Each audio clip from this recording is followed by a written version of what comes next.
Ladies and gentlemen, Mr. Cropper here. We're going to have quite a bit to talk about here. We're going to start off with While Europe Slept by Bruce Bawer, pardon me, How Radical Islam is Destroying the West from Within. I'm going to talk about that for a minute, then we're going to talk about Richard Dawkins, Christopher Hitchens, who's the other guy? Chris Higgins, I think, and Daniel Dennett. It's not Chris Higgins. Whatever, we'll remember his name. Those four are part of the new militant atheist movement. We're going to talk about how they relate to this book, and we're going to talk about all kinds of other stuff along the way. So, While Europe Slept is written by this guy who is an expatriate from New York City, USA. And he moved to, let's see, on September 15th, 1998, we left New York City with 2 cats, a laptop, and a couple of suitcases crammed with clothes and books. Everything else I owned, mainly books, had been packed up in boxes and stored in my father's basement in Queens. My father wasn't happy about the move. This is ironic. Quote, my father's parents had fled Europe during World War I, and the continent was linked inextricably, in his mind, with war, poverty, and oppression. In his eyes, you didn't move to Europe, you fled Europe. Though he was a brilliant, learned man, I thought he was wrong on this one. I thought he was living in the past, right? That's interesting. So he moves to Oslo, Norway,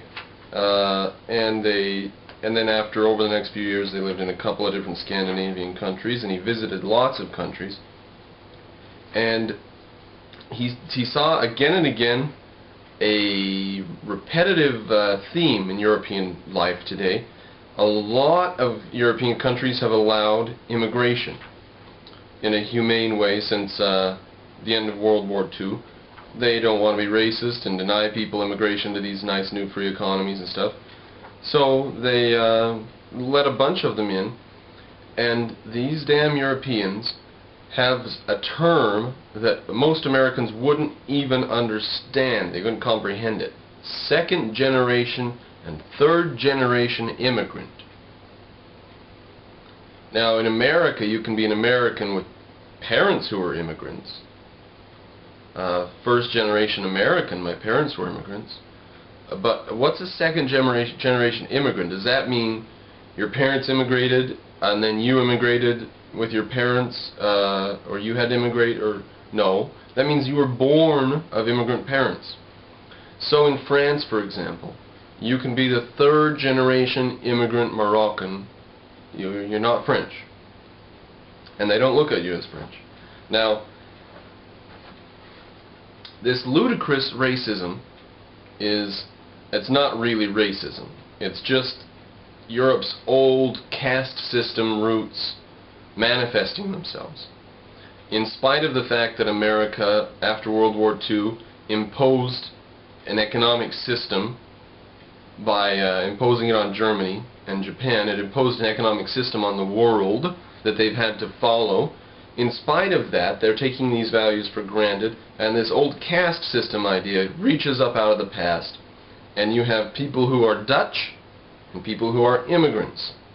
And some of the people who are immigrants born there in Denmark or the Netherlands or Sweden or France, but they're not Danish or Swiss or whatever. So as they let all these immigrants in from various parts all over the world, they have a welfare state situation. All of the new wealth from the freer type economy that America has demonstrated to the world, all of the wealth from trade with the free economies America's operating, namely Germany, Japan, all of the wealth floating around the world after World War II for decades, sloshed around and made it possible for these countries to start little welfare states. And they get these immigrants in, and they don't want to oppress the immigrants by destroying their way of life, right? They want the immigrants to keep their own culture. Because these people in Europe are soaked up in Marxism. They're all covered up in it, from head to toe. And everything they see is through Marxist colored glasses, and they see it as oppressive to take away somebody else's way of life or whatever. The West's way of life is no better than anybody else. And it's going to change too. The West is just as bad. It's the ultimate. It's the height of oppression and evil, if you look at it in Marxist colored glasses, which they do. So these little welfare states are all over Europe, and they've got immigrants from all over Europe, immigrants all over Europe now from all over the world, who are displeased with the situation. Now that would all be fine, but Marxism has also made its mark on some people who came to the United States and Paris and got education and went back to their countries and started a jihad against us, and part of that went to the Muslim communities in Europe, who now are all proud and uppity, and the leftist Marxist press in Europe, well, it's not helping anything by just reinforcing all the crap that's coming from the Marxist philosophers of radical Islam, who were educated in Paris. Feedback loop. Now, they've got situations in Europe where there's areas off limits to the rule of law. They've got what's called Sharia law, which is a contradiction in terms of Sharia brutality, from an ancient text, and that's what rules in some of these areas. Even ambulance drivers won't go into some of these areas. And when they do, sometimes they are not allowed to take certain people. The crowds make them take this victim, but not that one. Whichever victim the crowd doesn't want to be taken, or whichever. Quote from page 58. Indeed, the European establishment has been reluctant to challenge even the most reprehensible traditions brought to Europe by immigrant groups. Female genital mutilation, for example, takes place in nearly every country of Western Europe. Sweden, Norway, Britain, and France have even passed laws against it. But like many such laws in Europe, they've never enforced it. Only in one department of France have serious measures, namely mandatory medical exams, been instituted to prevent mutilations. But though they've proven spectacularly effective, no other jurisdiction in Europe has adopted similar procedures. Only once also, moreover, in France has anyone ever been put on trial for subjecting a child to such an operation. The accused was given a 3-year suspended sentence and 3 years probation.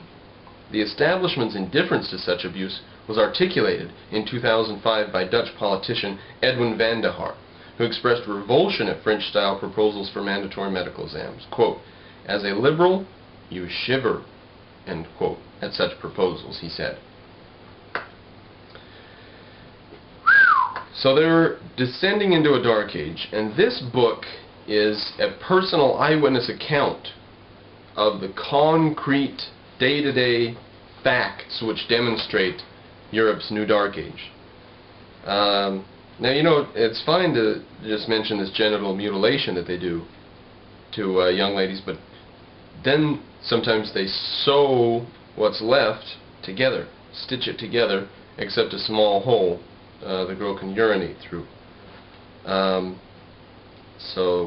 That's terrible. I mean, it's just disgusting. And it's part of their religion. Christopher Hitchens made a point, which we'll get a little bit to later. He said, you need religion to motivate you to do a terrible thing. For example, he said, even a leathery old cynic like me, you see this new baby come out of the womb, and it's such a little perfection, a bundle of perfection, he says, with each little indentation here and there. And then someone says, well, you know, before we go any further, what we need to do is get a sharp rock or a knife and start hacking away at this little thing's genitalia. He said, that's disgusting. That's gross. The only thing that can make you do that is religion. Maybe there's something there. He implies with that an inherent ethics. Mankind has an inherent ethics, which I disagree with. But he's got a point there, that only religion could make you be so disgusting. Now, part of the reason that Europe has invited all of these immigrants is because they need immigrants, because their population is falling, because in any wealthy country, that's exactly what happens. People have less children. In poor countries, having children is a means of economic success, vitality, insurance, economic insurance, so that you don't starve to death in old age, and so